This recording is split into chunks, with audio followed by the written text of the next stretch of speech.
On dit qu'une chambre d'hôpital est l'endroit le plus sûr au monde, un sanctuaire dédié à la guérison et aux soins. Mais pour Emily Carter, la chambre 304 n'était pas un sanctuaire. C'était une cage. Imaginez-vous enceinte de 7 mois, attachée à un lit en raison de complications, incapable de bouger, puis la porte s'ouvre. Ce n'est pas un médecin, ce n'est pas votre mari, c'est la femme qui veut votre vie, tenant une épaisse ceinture en cuir, regard, Harlem, regard meurtrier. Ce qui s'est passé dans les 10 minutes qui ont suivi a choqué toute la nation. Mais que s'est-il passé après cela? Quand le père d'Emily, un homme que tout le monde considérait comme un moins que rien, est entré dans la chambre, c'est cette partie de l'histoire qui vous fera croire au karma.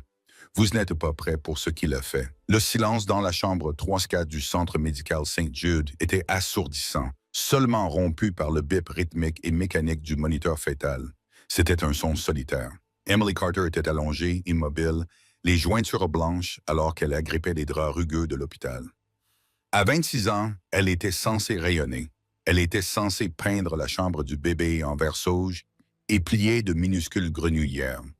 Au lieu de cela, elle était prisonnière de cette boîte blanche stérile, diagnostiquée avec une prééclampsie sévère. Sa tension artérielle était une bombe à retardement, et les médecins avaient été clairs. Elle devait rester alitée où elle et son bébé pourraient mourir.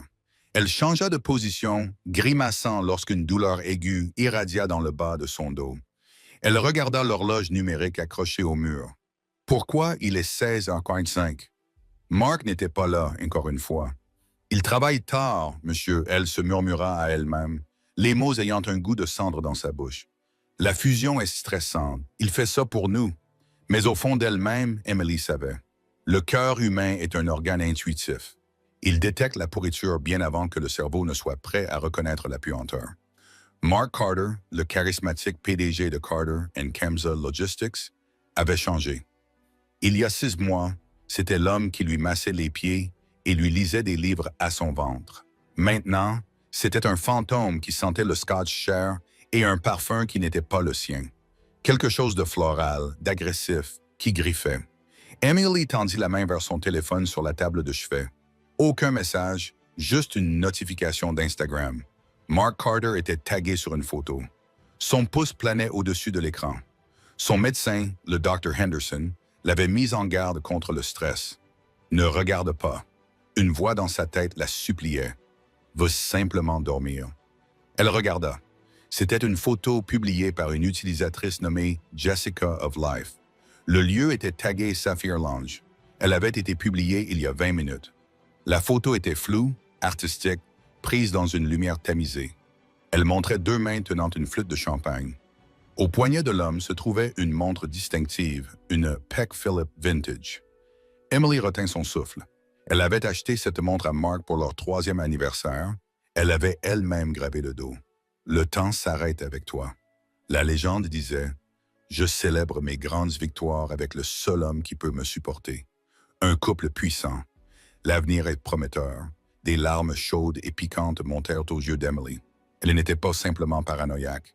Il n'était pas au bureau en train de travailler sur la fusion. Il buvait du champagne avec Jessica Vance. Emily savait exactement qui était Jessica. C'était la nouvelle consultante en opération que Mark avait embauchée 4 mois auparavant. Une femme aux jambes interminables, réputée pour mâcher les cadres supérieurs et les recracher. Emily l'avait rencontrée une fois lors de la fête de Noël de l'entreprise. Jessica avait regardé le ventre rond d'Emily, non pas avec chaleur, mais avec un rictus de dégoût, comme si la grossesse était une maladie contagieuse des faibles. « S'il te plaît, Mark, » murmura Emily dans la pièce vide, en serrant son ventre. « Ne nous fais pas ça. » Soudain, la lourde porte en chaîne de sa chambre d'hôpital cliqua. Emily essuya rapidement ses yeux, le cœur battant. « Mark, j'ai vu le mail lorsque la porte s'ouvrit. L'air de la pièce ne se remplit pas du parfum de Mark. Il était imprégné d'un parfum floral écœurant et agressif. Debout dans l'embrasure de la porte, éclairé par la lumière crue des néons du couloir, ce n'était pas son mari. C'était Jessica Vance. Elle portait un trench coat, mouillé par la pluie, et ses cheveux blonds étaient collés à son front. Mais ce sont ses yeux qui terrifièrent Emily. Ils étaient écarquillés, injectés de sang, et baignaient dans un mélange chaotique de vodka et de rage pure et non diluée. Eh bien, marmonna Jessica en entrant et en laissant la porte se refermer derrière elle. La serrure s'enclencha avec un bruit qui ressemblait à un coup de feu. Regardez la petite couveuse. L'instinct d'Emily fut de protéger son ventre. Elle replia ses genoux et remonta la fine couverture. « Jessica, qu'est-ce que tu fais ici? Où est Mark? » Jessica rit. C'était un son rauque et désagréable. Elle marcha jusqu'au pied du lit, ses talons hauts claquant de façon inquiétante sur le sol en linoléum.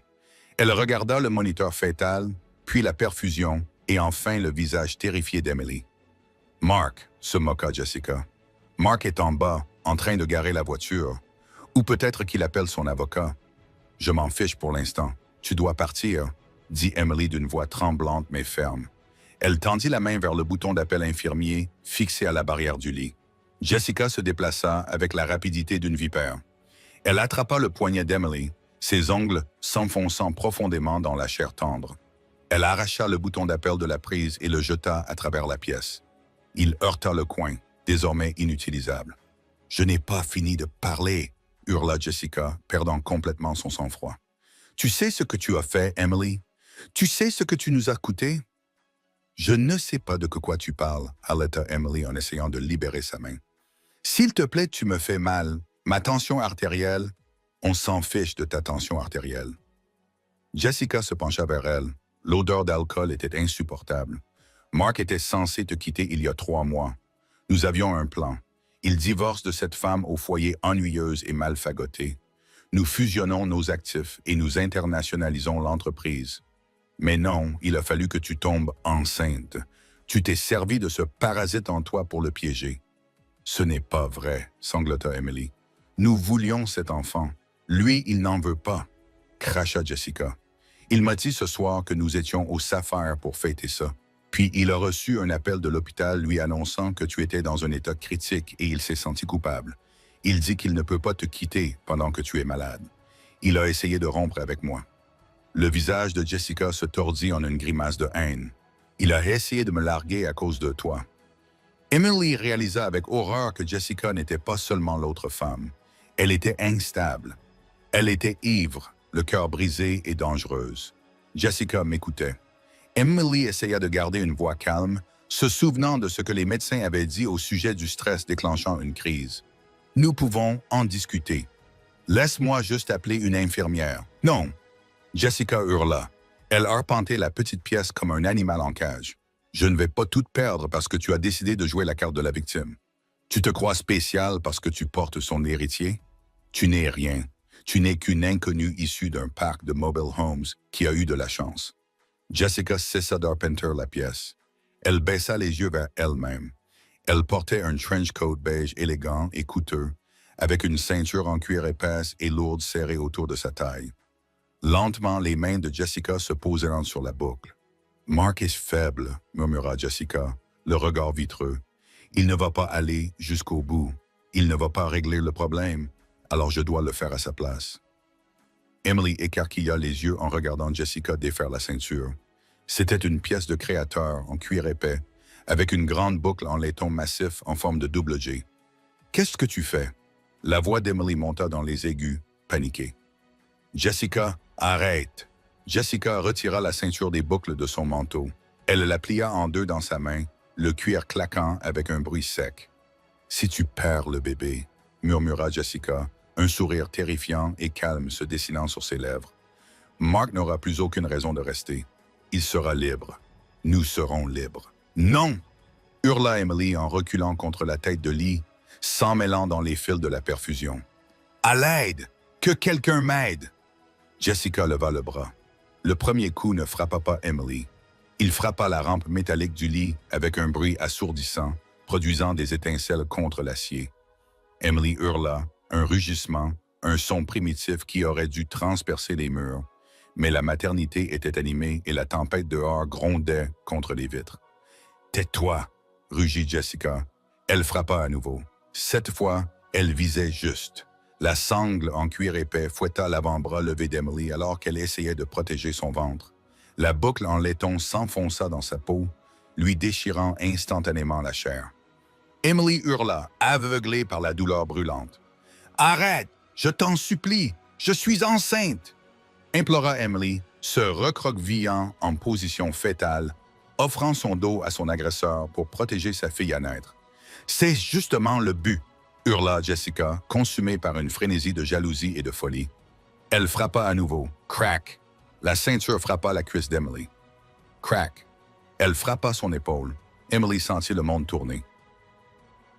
Le moniteur retentissait maintenant d'une alarme, un son aigu et rapide indiquant une détresse extrême. Son rythme cardiaque montait en flèche. « Tu as ruiné ma vie! » hurla Jessica, haletante, balançant la ceinture avec la force de quelqu'un qui coupe du bois. Elle ne frappait pas seulement une femme. Elle essayait d'effacer un obstacle.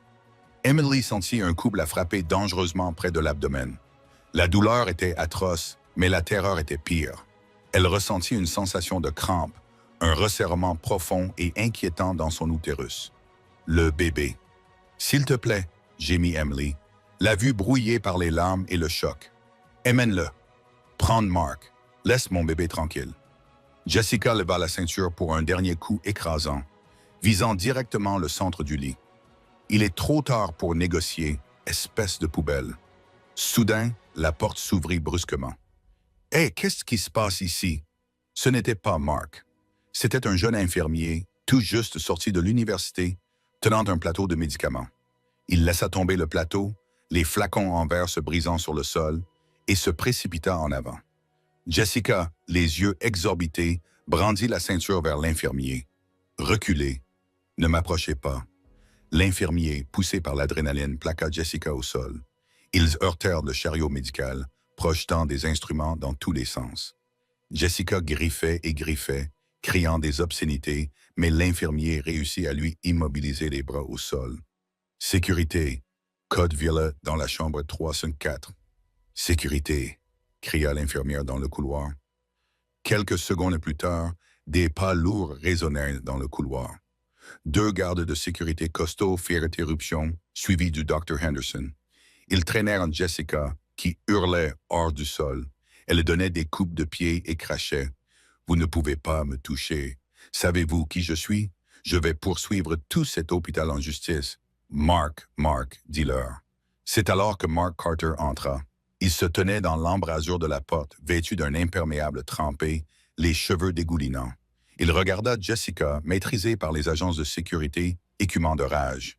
Il regarda sa femme, recroquevillée dans un coin du lit, le bras en sang, sanglotant de manière incontrôlable, le moniteur fœtal hurlant un avertissement. La pièce devint silencieuse.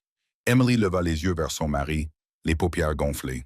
« Mark, elle a essayé de tuer le bébé. » Mark regarda Jessica. Jessica cessa de crier. Elle regarda Mark avec des yeux désespérés et suppliants. « Mark, chérie, dis-leur. Dis-leur qu'elle m'a attaqué la première. Je me suis juste défendu. Elle est folle, Mark. Les hormones l'ont rendue folle.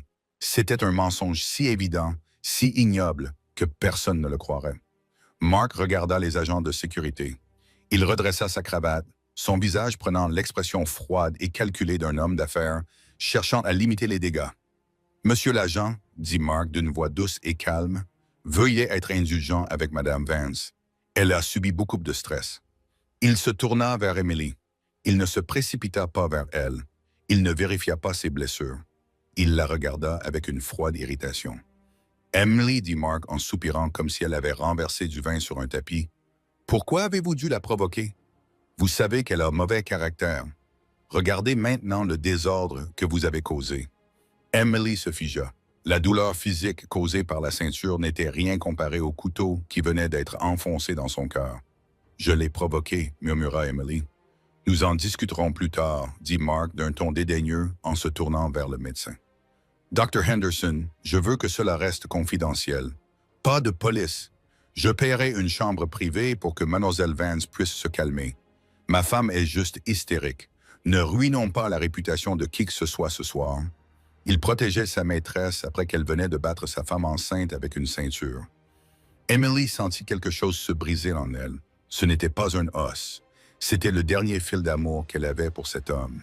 Alors que les médecins se précipitaient pour la stabiliser et vérifier le rythme cardiaque du bébé, Emily ferma les yeux. Un souvenir refit surface. Un numéro de téléphone qu'elle n'avait pas composé depuis 5 ans. Papa. Mark l'avait forcé à couper les ponts avec son père, Arthur Sterling. Mark le traitait de mécanicien minable et de plouc embarrassant qui ne cadrait pas avec leur nouvelle image de marque. Emily, jeune et amoureuse, avait bêtement obéi. Mais Arthur Sterling n'était pas seulement un mécanicien. Mark ne savait pas qui était vraiment Arthur. Il ne savait rien du passé qu'Arthur avait laissé derrière lui ni des faveurs qu'on lui devait. Alors que l'infirmière lui injectait un sédatif dans sa perfusion, Emily fit un vœu silencieux. Mark pense qu'il est puissant. Il pense que l'argent peut tout arranger. Il n'a aucune idée de ce qu'est vraiment le pouvoir. Les 3 heures qui suivirent furent un mélange confus de chaos médical et de silence bureaucratique glacial. Le docteur Henderson avait réussi à stabiliser la tension artérielle d'Emily, mais le bébé était en détresse. Il la surveillait pour détecter un éventuel décollement placentaire. Chaque crampe lui semblait être un coup de poignard, mais le silence dans le couloir était pire que le bruit médical. Mark n'était pas revenu. À la place, un homme vêtu d'un élégant costume gris entra dans la chambre vers 23 heures. Il se présenta comme M. Reynolds, l'avocat chargé de la gestion des risques de l'hôpital. « Madame Carter », dit M. Reynolds d'une voix dépourvue de toute empathie sincère. Il posa un bloc-notes sur la table de chevet. « Nous comprenons qu'il y a eu une altercation, un malentendu entre les membres de la famille. »« Ce n'était pas un malentendu, » répondit Emily d'une voix rauque, la gorge sèche. « Elle m'a attaqué avec une ceinture. Mon mari l'a laissé partir. » M. Reynolds soupira en cliquant sur un stylo en or. « Écoutez, Emily, puis-je vous appeler Emily? Les rapports de police sont compliqués. Ils traînent pendant des mois. Ils causent du stress, ce dont votre bébé n'a vraiment pas besoin. Mark, M. Carter, a généreusement proposé de ne pas porter plainte contre vous pour avoir déclenché le conflit. » Emily le fixa, bouche bée. « Contre moi, des témoins affirment que vous criez. Mademoiselle Vance a un bleu au poignet. » Reynolds mentit avec aisance. « Quoi qu'il arrive, c'est sa parole contre la sienne. Mais si vous signez cet accord de confidentialité, Mark accepte de payer les meilleurs soins néonatals disponibles. Si vous ne le faites pas, eh bien, les frais de justice sont élevés, et Mark a indiqué que si vous êtes jugé instable, il demandera la garde exclusive de l'enfant une fois qu'il sera né. La menace planait dans l'air comme un gain toxique. Signez le papier ou perdez votre bébé. Mark avait tout prévu. Il avait de l'argent, des relations et l'administration de l'hôpital dans sa poche. Il effaçait l'agression comme si elle n'avait jamais eu lieu. « Sors d'ici, » murmura Emily. « Je laisserai les papiers ici. »« Tu as 1 heure, » dit Reynolds en regardant sa montre avant de sortir. Emily était seule. Son téléphone était posé sur la table. L'écran était fissuré depuis que Jessica avait jeté la télécommande, mais il fonctionnait toujours. Ses mains tremblaient violemment lorsqu'elle le prit. Elle fit défiler les contacts jusqu'à celui de Mark. Elle fit défiler ceux de ses amis, qui étaient toutes les épouses des employés de Mark et ne prendraient jamais son parti. Elle trouva le nom simplement répertorié comme « mécanicien ». Elle ne lui avait pas parlé depuis 5 ans. La dernière fois qu'ils s'étaient parlé, Mark lui avait crié de quitter leur propriété, le traitant de loser couvert de graisse qui n'était pas digne de côtoyer la famille d'un PDG. Emily, désespérée de plaire à son nouveau mari, était restée là sans rien dire. Elle avait laissé son père s'en aller. Elle appuya sur « Appeler ». Ça sonna 1 fois, 2 fois. « Allô ?» La voix était rauque, grave, comme du gravier qui crisse. « Papa. » La voix d'Emily se brisa. Elle se mit à sangloter, le barrage ayant finalement cédé. « Papa, s'il te plaît. J'ai tout gâché. J'ai vraiment tout gâché. » Il y eut un silence à l'autre bout du fil, un silence pesant, puis le bruit d'une clé à molette tombant sur le béton. « Amy. » Sa voix passa instantanément de bourru à alerte. « Où es-tu? Pourquoi pleures-tu? »« Je suis à Saint-Jude, chambre 304. » Elle s'étouffa. Mark et sa maîtresse. « Elle m'a frappé, papa. Elle m'a frappé avec une ceinture. Et Mark, il l'aide à le cacher. Ils vont me prendre mon bébé. »« Le bébé est-il vivant? » demanda Arthur Sterling. Son ton était terriblement calme. Ce n'était pas la voix d'un grand-père paniqué. C'était la voix d'un soldat recevant un briefing de mission. « Oui, mais j'ai peur. Je suis coincé ici. »« Qui est avec toi? »« Personne, juste les avocats. »« Reste en ligne, Amy, » dit Arthur. En arrière-plan, Emily entendit des bruits qu'elle ne reconnaissait pas, le glissement métallique d'un tiroir lourd qui s'ouvrait, le son d'autres voix, des voix graves et sérieuses qui murmuraient en arrière-plan. Papa Mark est puissant. Il a des gardes du corps. Il a la police dans sa poche, avertit Emily, envahie par la peur. Ne viens pas ici à m'embêter, tu vas te faire mal. J'avais juste besoin d'entendre ta voix. Mark Carter pense qu'il est puissant parce qu'il peut signer un chèque, dit Arthur, sa voix baissant d'une octave, vibrante d'une énergie sombre et réprimée. Il a oublié de demander d'où vient l'argent. Il a oublié de demander qui a construit les routes sur lesquelles roulent ces camions. Papa, je suis à 40 minutes. Ne signe rien. Si quelqu'un te touche, si quelqu'un te regarde de travers, dis-leur qu'Arthur Sterling arrive et dis-leur de prier. La ligne fut coupée. 45 minutes plus tard, l'atmosphère dans l'hôpital changea. Cela commença par un grondement sourd. Ce n'était pas le tonnerre. C'était le bruit des moteurs, des dizaines de moteurs. Des moteurs V-twin rugissant à l'unisson, faisant vibrer les vitres du hall d'entrée. Mark Carter se tenait au poste des infirmières, riant avec le Dr. Henderson et flirtant avec une jeune infirmière. Il avait l'air détendu. Il venait d'envoyer un SMS à Jessica pour lui dire que tout était sous contrôle. « C'est quoi ce bruit ?» demanda Mark en regardant vers l'entrée principale. Dehors, la nuit était illuminée par une mer de phares. Ce n'était pas un gang de motards au sens traditionnel du terme. Ce n'était pas une foule indisciplinée. C'était un convoi. En tête du peloton se trouvait une Ford Mustang 1969 noir mat, immaculée et menaçante. Elle était flanquée de 20 motos lourdes conduites par des hommes vêtus de blousons en cuir qui ne portaient pas les symboles de criminels, mais les écussons de l'Iron Syndicate, une confrérie composée de militaires à la retraite, de dirigeants syndicaux et de poids lourds de la vieille école. Derrière eux se trouvaient 2 Cadillac Escalade noirs aux vitres teintées.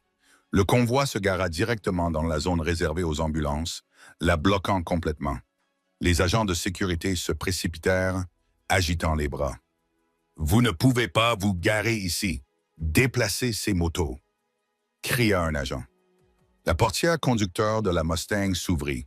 Arthur Sterling en sortit. Il avait 55 ans, mais il semblait taillé dans le granit. Il portait des bottes de travail, un jean foncé et un T-shirt gris qui moulait ses biceps couverts de tatouages délavés. Il ne ressemblait pas à un mécanicien. Il ressemblait à un Warhammer sous forme humaine. Il ignora l'agent. Il se dirigea vers les portes automatiques. Derrière lui, 30 hommes descendirent de leurs motos et sortirent des SUV. Ils ne crièrent pas. Ils ne coururent pas. Ils marchèrent en formation en V derrière Arthur, un peloton silencieux et terrifiant de discipline. Mark observait depuis le balcon du 2e étage du hall, regardant vers le bas. Il plissa les yeux. Est-ce que c'est son père, ce loser? Mark rit. Il se tourna vers ses gardes du corps privé. 2 anciens policiers nommés Miller et Davis. Descendez et mettez cette ordure dehors. S'il résiste, cassez-lui le nez. Je ne veux pas qu'il dérange Emily avant qu'elle ne signe. Miller et Davis acquiescèrent et se dirigèrent vers les ascenseurs. Dans le hall, le chef de la sécurité de l'hôpital, un homme nommé Johnson, se plaça devant Arthur. « Monsieur, je vous demande de vous arrêter. Vous êtes en infraction. » Arthur s'arrêta. Il regarda Johnson. « Je suis ici pour ma fille, Emily Carter. Chambre 304. J'ai reçu l'ordre strict de M. Carter de ne laisser entrer aucun visiteur, » dit Johnson en posant la main sur son taser. Arthur ne sia pas. Il leva simplement la main et les 30 hommes derrière lui s'arrêtèrent instantanément. Le silence était plus pesant que le bruit qui régnait auparavant. « Fiston !» dit Arthur d'une voix qui porta dans tout le hall. « Tu as une radio sur ton épaule. Appelle le président du conseil d'administration de cet hôpital.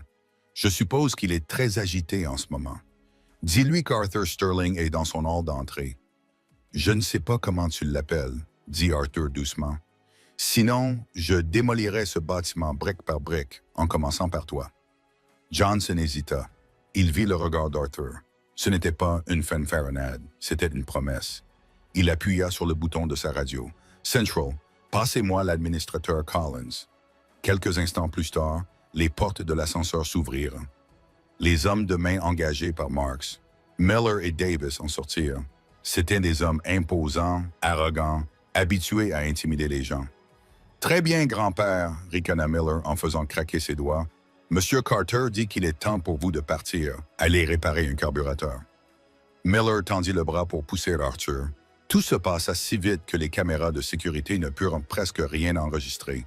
Arthur attrapa le poignet de Miller, le tordit dans un craquement écœurant et lui fit un croche-pied. Miller heurta le sol dans un bruit sourd qui fit trembler le comptoir de la réception. Avant que Davis n'ait pu réagir, deux des hommes de l'entourage d'Arthur, des hommes au visage balafré et au regard vide, s'avancèrent et plaquèrent Davis contre le mur, le soulevant à 60 cm du sol par la gorge. Le hall retint son souffle. Les infirmières se figèrent. Arthur ne regarda même pas l'homme qui gémissait sur le sol. Il leva les yeux vers le balcon et croisa le regard de Mark Carter. Le sourire suffisant de Mark disparut. Il sentit une sueur froide perler dans son cou. Arthur se dirigea vers l'ascenseur. Ses hommes le suivirent. Les agences de sécurité de l'hôpital s'écartèrent, terrifiés. Lorsque les portes de l'ascenseur s'ouvrirent au 3e étage, Mark attendait, pâle, mais essayant de maintenir son air bravache. Le docteur Henderson se tenait nerveusement à côté de lui. « Arthur, balbutia Mark, la voix cassée. C'est tout à fait inapproprié. Je vais appeler la police. » Arthur s'approcha de Mark. Arthur était 3 cm plus petit que Mark, mais il le dominait comme un gratte-ciel. « Tu aimes appeler les gens, Mark? » demanda Arthur calmement. « Tant mieux, parce que dans environ 5 minutes, tu vas passer un coup de fil qui te sauvera la vie. » Arthur le repoussa et ouvrit la porte de la chambre 304. Emily leva les yeux, terrifiée, serrant les documents de confidentialité dans ses mains. Quand elle vit son père, elle fondit en larmes. « Papa !» Le visage d'Arthur s'adoucit instantanément. Il se précipita vers le lit et lui prit la main. Il vit les ecchymoses qui fleurissèrent sur son bras. Il vit la coupure sur sa lèvre. Il vit la peur dans ses yeux. Il embrassa doucement son front. « Je suis là, ma petite fille, je suis là. » Puis il se leva. Il se retourna vers la porte où Mark attendait. La douceur avait disparu. Le monstre était de retour. « Faites-le entrer, » ordonna Arthur à ses hommes, « et amenez l'autre. » L'atmosphère de la chambre 304 avait changé. Quelques instants auparavant, c'était une boîte stérile remplie de peur où une femme enceinte suppliait qu'on lui laisse la vie sauve. À présent, c'était à la fois une salle d'audience, un donjon et une chambre d'exécution. Le silence qui suivit l'ordre d'Arthur Sterling fut lourd, suffocant et électrique. Mark Carter fut poussé le premier dans la pièce. Il trébucha, ses chaussons italiens hors de prix, glissant sur le linoléum de l'hôpital avant qu'il ne retrouve son équilibre sur le pied du lit d'Emily. Il redressa immédiatement sa veste, réflexe d'un homme qui croyait que l'apparence était une armure. Il regarda autour de lui, ses yeux passant des hommes costauds qui bloquaient la porte au visage baigné de larmes d'Emily, puis finalement à Arthur. L'arrogance de Mark était ébranlée, mais pas brisée. Pas encore. Il croyait toujours en la hiérarchie du monde dans lequel il vivait. Les PDG au sommet, les mécaniciens au bas de l'échelle. Arthur, dit Mark, la voix luttant pour affirmer son autorité, mais finissant par sombrer dans le désespoir. Je ne sais pas quel genre de jeu de rôle de gang de motards vous jouez ici, mais il s'agit d'un enlèvement, d'une séquestration illégale. J'ai le maire en numérotation rapide. Comprenez-vous les conséquences de toucher un homme de ma position? Arthur ne répondit pas immédiatement. Il inspectait la potence à perfusion à côté d'Emily, ajustant le débit avec une douceur surprenante. Il regarda les ecchymoses qui se formaient déjà sur le bras d'Emily, violettes et saillantes sur sa peau pâle. Il suivit le contour des marques avec son pouce, les muscles de sa mâchoire se contractant comme des câbles d'acier. « Le maire », répéta Arthur doucement en se retournant. « Le maire Timothy Vance, l'oncle de Jessica. » Mark cligna des yeux. « Oui, exactement.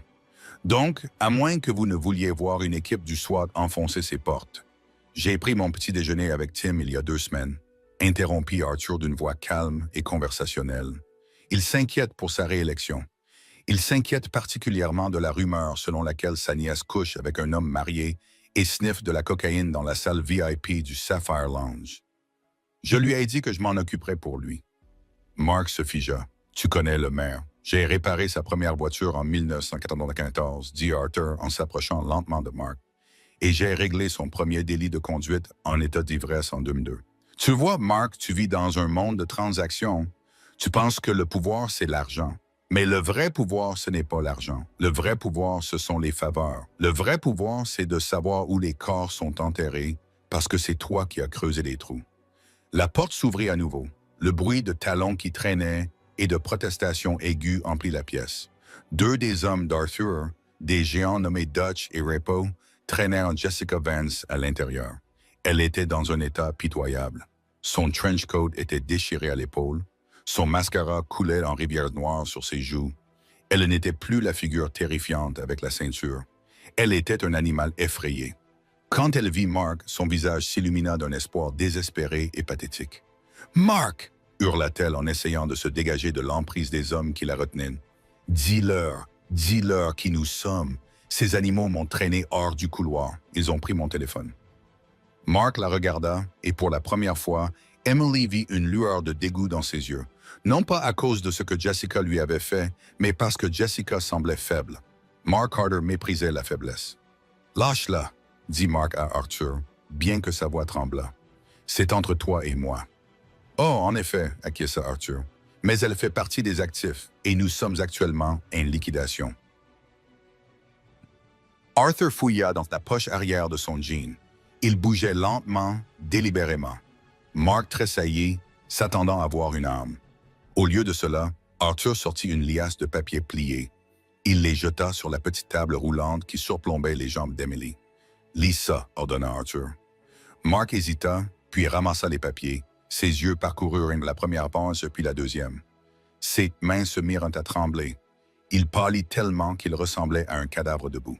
« Ce n'est pas possible », murmura Mark. « Qu'est-ce que c'est » demanda Jessica, la voix tremblante. « Mark, ce sont les documents du prêt », répondit Mark d'une voix étranglée. « Pour l'expansion, les 30 millions de dollars de Centurion Holdings. »« Je connais Centurion », rétorqua Jessica. « C'est une société de capital investissement à Zurich. Qu'est-ce qu'ils ont à voir là-dedans? »« Regarde la signature au bas de la page du garant », dit Arthur, appuyé contre le mur, les bras croisés. Mark le regarda avec confiance. Il leva les yeux vers Arthur Sterling. Alors que Mark haletait, « Ton centurion, c'est moi, le partenaire silencieux », dit Arthur, sa voix descendant dans un grondement grave. « Il y a 5 ans, quand tu as demandé la main d'Emily, j'ai vérifié tes antécédents. J'ai vu un homme ambitieux, avide et moralement flexible. Je savais que tu finirais par tout gâcher, alors quand tu as eu besoin d'argent pour bâtir ton empire, je me suis assuré que tu l'obtiennes de moi. Par l'intermédiaire de 3 sociétés écrans, bien sûr. » Arthur s'écarta du mur et s'approcha de Mark, envahissant son espace personnel. Mark sentit l'odeur de vieille huile de moteur, de tabac rassis et de danger pur et simple émanant de l'homme plus âgé. « Je suis propriétaire de ta dette, Mark. Je suis propriétaire de ton immeuble. Je suis propriétaire des camions. Et la clause 14B de notre contrat stipule que si le PDG se livre à des actes préjudiciables à la réputation morale de l'entreprise, le prêteur a le droit d'exiger le remboursement immédiat de la totalité de la dette. » Arthur consulta sa montre en plastique bon marché. « Tu as 30 secondes pour me payer 30 millions de dollars. Sinon, je saisis tout immédiatement. Je ne peux pas, » balbutia Mark. « L'argent est immobilisé dans des actifs. J'ai besoin de temps. »« Tu n'as pas le temps, » dit Arthur. Il sortit un téléphone de sa poche et tapa un seul mot. « Exécute ». La poche de Mark vibra, puis celle de Jessica. Le silence de la pièce fut alors rompu par le ping incessant des notifications. « Ce sont tes comptes qui sont gelés », expliqua Arthur froidement. « C'est le conseil d'administration qui reçoit le dossier sur votre détournement de fonds. C'est l'email envoyé aux actionnaires pour les informer de votre licenciement. »« Non !» hurla Mark en laissant tomber les papiers. « Vous ne pouvez pas faire ça. J'ai bâti cette entreprise. Je suis Carter Logistics. »« Vous n'êtes rien !» rugit Arthur. Le volume soudain fit sursauter tout le monde. « Vous n'êtes qu'un costume rempli d'air chaud et d'une confiance imméritée. Vous existez parce que je vous ai permis d'exister pour subvenir aux besoins de ma fille. Et vous avez rompu le contrat. » Mark s'effondra sur la chaise réservée aux visiteurs, vaincu. Le travail de toute sa vie, son statut, son argent avaient disparu en moins de 2 minutes. Mais Arthur n'en avait pas fini. Il tourna son regard vers Jessica. Elle était plaquée contre le mur, tremblante, réalisant que l'homme qu'elle considérait comme son ticket d'or était désormais ruiné. Arthur se dirigea vers la poubelle dans le coin de la pièce. Il y plongea la main et en sortit la lourde ceinture en cuir, celle avec la boucle en laiton. Elle était encore enroulée, telle que Mark l'avait cachée. Arthur la déroula. Le cuir était rigide, de grande qualité. Il la fit claquer. Emily tressaillit dans son lit. Arthur le vit, et ses yeux s'adoucirent pendant une fraction de seconde avant de redevenir durs comme de la pierre. « Passons maintenant à la dette personnelle, » dit Arthur. Il s'approcha de Mark et lui tendit la ceinture. « Prends-la. » Mark regarda la ceinture. Il regarda Jessica. « Quoi? Elle a battu ma fille? » dit Arthur d'une voix terrifiante, dénuée de toute émotion. « Elle a abattu une femme enceinte alors qu'elle était attachée à un lit. Et tu as regardé. Tu es resté là et tu as laissé faire parce que tu pensais que cela résoudrait ton problème. » Arthur se pencha, son visage à quelques centimètres de celui de Mark. « Maintenant, nous allons voir à quel point ta loyauté est forte. Nous allons voir si tu es un amant ou simplement un survivant. » Arthur sortit un pistolet de sa ceinture, un lourd 1911 noir mat. Il ne le pointa pas sur Mark. Il le posa simplement sur la table de chevet, à côté du pichet d'eau d'Emily. Le métal fit un bruit sourd contre le plastique. « Choix A, » dit Arthur avec désinvolture. « Mes hommes vous emmènent tous les deux au quai de chargement. J'ai un chalumeau dans le coffre de ma voiture. Nous passons les 3 heures suivantes à discuter des subtilités de la tolérance à la douleur. » Jessica laisse échapper un sanglot étouffé. « Choix B, » continua Arthur. « Tu lui fais exactement ce qu'elle a fait à Emily. Un coup de fouet pour chaque échymose sur le corps de ma fille. Tu me montres que tu l'as rejetée. Montrez-moi qu'elle ne signifie rien pour vous. » La pièce était silencieuse. Le seul bruit était le bourdonnement du moniteur fœtal. « Mark, ne fais pas ça, » murmura Jessica, les yeux écarquillés d'horreur. « Il bluffe. Il ne nous tirera pas dessus ici. Il y a des caméras. » « Il n'y a pas de caméra, » dit Arthur. « Mes hommes ont coupé la transmission à cet étage il y a 10 minutes. Et quant au pistolet, je n'ai pas besoin d'un pistolet pour te tuer, mon garçon. » Mark regarda le pistolet. Il regarda les hommes costauds qui bloquaient la porte, les bras croisés, le visage sombre. Il regarda Arthur, un homme qui dégageait le genre de violence que Mark n'avait vu que dans les films. Puis il regarda Jessica. Il y a 10 minutes, elle était l'amour de sa vie. Elle était de son échappatoire. Maintenant, elle était la raison pour laquelle il était ruiné. Elle était de la raison pour laquelle il était piégé dans une pièce avec un maniaque. Elle était un boulet. L'instinct de survie de Mark, cette partie froide et reptilienne de son cerveau qui faisait de lui un bon PDG, prit le dessus. Il se leva. Il tendit la main et prit la ceinture des mains d'Arthur. « Mark! » La voix de Jessica n'était qu'un murmure. « Mark, chérie, tais-toi » siffla Mark. Il agrippa le cuir, les jointures de ses doigts blanchissants. « C'est toi qui as fait ça, espèce de fou. Tu as tout gâché. Je l'ai fait pour nous. » hurla Jessica. « Vas-y » aboya Arthur. Mark frappa. Il ne se retint pas. Toute la rage d'avoir perdu son entreprise, toute la peur d'Arthur, tout le dégoût de soi-même se concentrèrent dans son bras droit. Les lourdes lanières de cuir fendirent de l'air et frappèrent les jambes de Jessica. Snap! Jessica poussa un rugissement, un son perçant qui fit se boucher les oreilles à Emily. Elle tenta de s'enfuir, mais les hommes d'Arthur lui bloquèrent le passage, la repoussant vers Mark. Arthur donna à nouveau l'ordre. Mark frappa à nouveau, et encore. « S'il te plaît, Mark, je t'aime, » supplia Jessica, recroquevillée en boule sur le sol, protégeant sa tête. « Tu m'as tout fait perdre, » hurla Mark, la frappant dans le dos, à l'épaule, à la cuisse.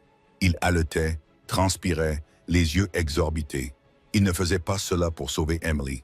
Il le faisait pour se sauver lui-même. Il purgeait son propre échec en faisant du mal à quelqu'un d'autre.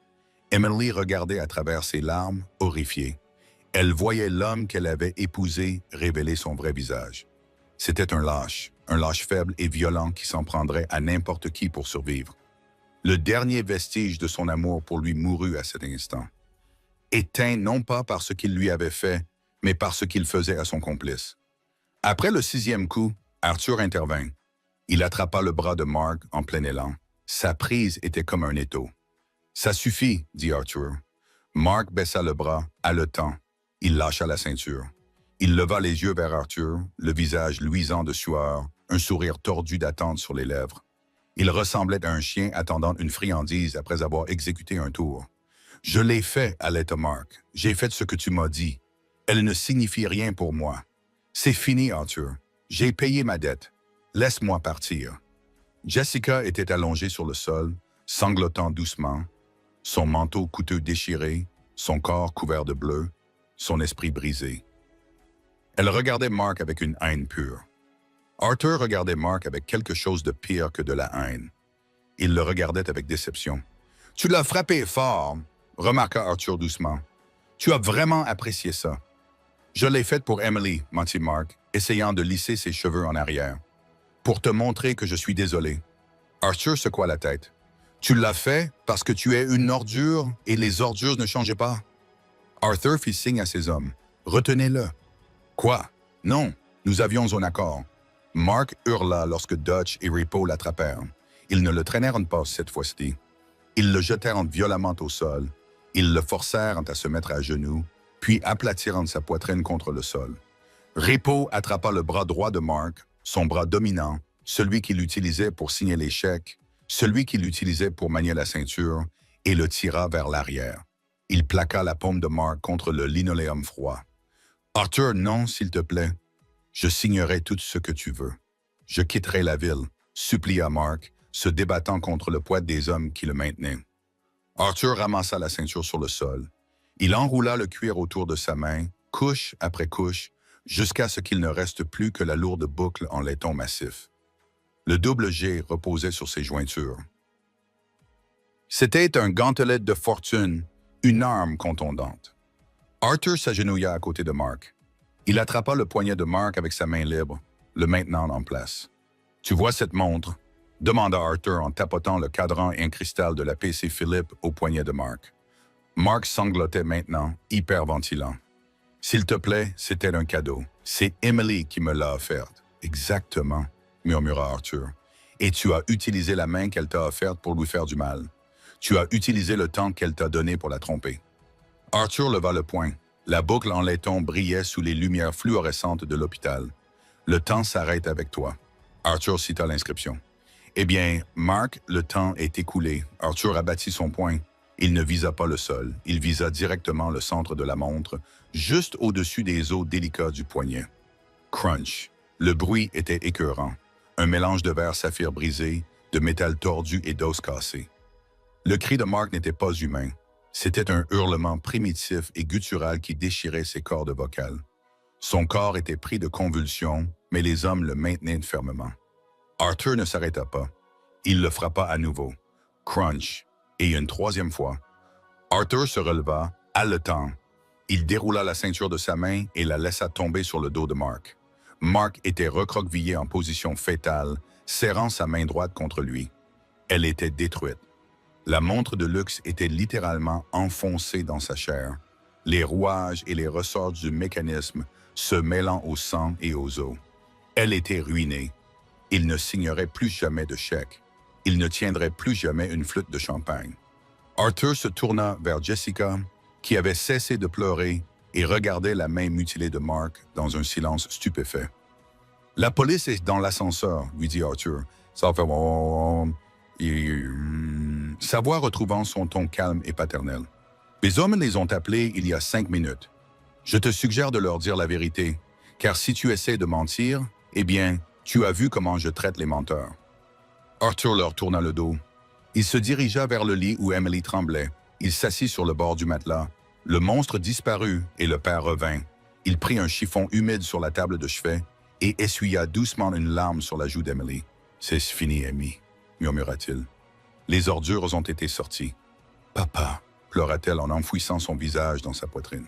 « Je suis tellement désolé de t'avoir quitté. »« Tu ne m'as pas quitté, » dit Arthur en la serrant fort dans ses bras, alors que le bruit des sirènes de police devenait enfin plus fort à l'extérieur de la fenêtre. « Tu as juste fait un détour, mais tu rentres à la maison maintenant. » La porte de la chambre 304 s'ouvrit brusquement.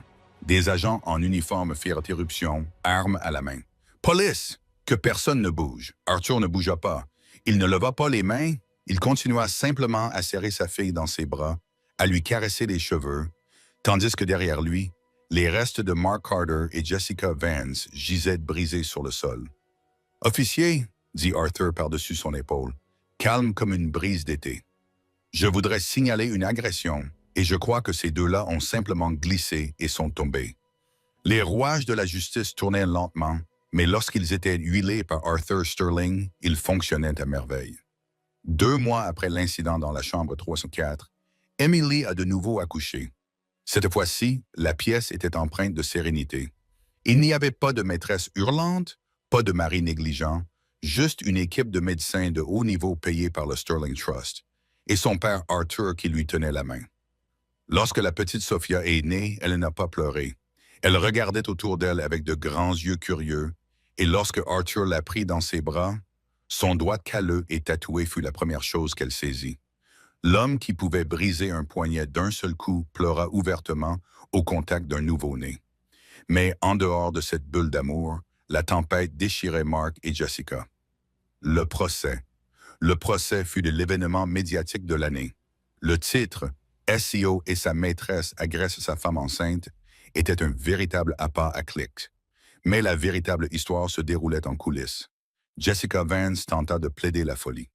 Elle affirma que l'alcool et le stress l'avaient fait craquer, mais l'accusation, armée des images HD des caméras de sécurité du couloir de l'hôpital et des témoignages des infirmières, brossa un tableau différent. Elle montra une femme calculatrice et jalouse qui avait apporté une arme à l'hôpital. Elle fut condamnée à 12 ans de prison fédérale pour vouer de faits graves avec intention de tuer et mise en danger d'un enfant. La beauté qu'elle chérissait tant est devenue un handicap en prison. Sans ses vêtements de marque et son maquillage, dépouillée de son statut, elle n'était plus qu'une détenue parmi d'autres. La rumeur disait que lors de son premier jour dans la cour, elle avait essayé de donner des ordres à une détenue condamnée à perpétuité. Elle a perdu 2 dents de devant avant que les gardiens n'interviennent. La chute de Mark. Mark Carter a connu un sort bien pire. Il n'a pas seulement été accusé de complicité d'agression. Il a été inculpé pour fraude financière massive. Les preuves qu'Arthur avait plantées, ou plutôt découvertes, révélaient que Mark avait détourné le fonds de pension des employés pour financer son train de vie somptueux avec Jessica. Son avocat a démissionné lorsque Mark n'a pas pu payer ses honoraires. Ses amis du Country Club ont supprimé son numéro. Dans la salle d'audience, Mark avait l'air d'un homme brisé. Sa main droite, celle qu'Arthur lui avait écrasée, ne s'était jamais remise correctement. Les médecins avaient réussi à la sauver, mais elle était désormais une griffe noueuse et raide, fusionnée dans un angle bizarre. Il ne pourrait plus jamais porter de PC Philippe. Il ne pouvait même plus attacher le bracelet de sa montre.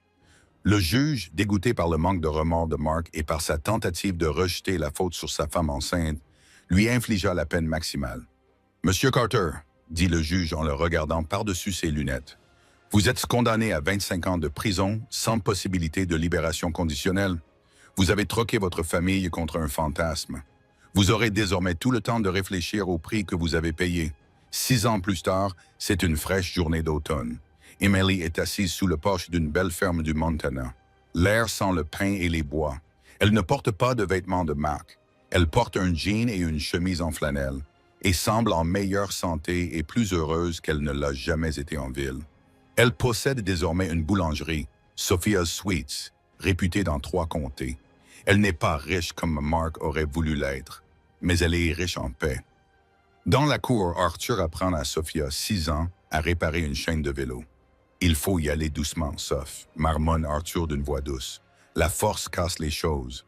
La patience les répare. »« C'est comme ça, grand-père » demande Sophia, les mains couvertes de graisse. « Exactement comme ça. » Emily sourit en sirotant son café. Elle pense rarement au passé, mais elle reçoit parfois une lettre. Elle vient toujours de la même prison, dans le nord de l'État de New York. Elle est toujours envoyée par le détenu 1942. Mark lui écrit 1 fois par an. Il lui demande de l'argent. Il lui demande de lui rendre visite.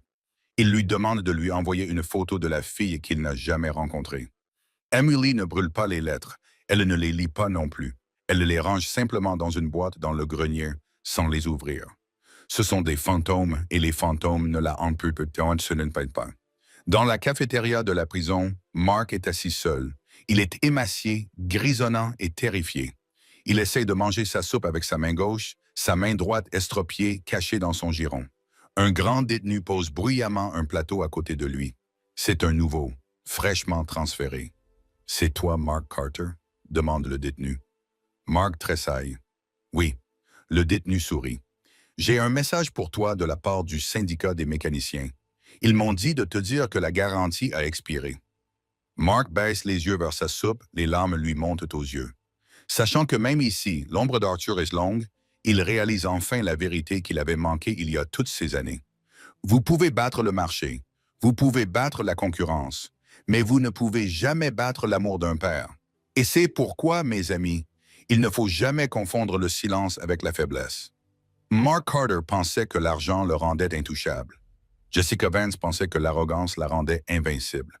Mais ils ont tous deux oublié qu'il existe dans ce monde des forces, comme l'amour d'un père, qui fonctionnent selon des règles différentes.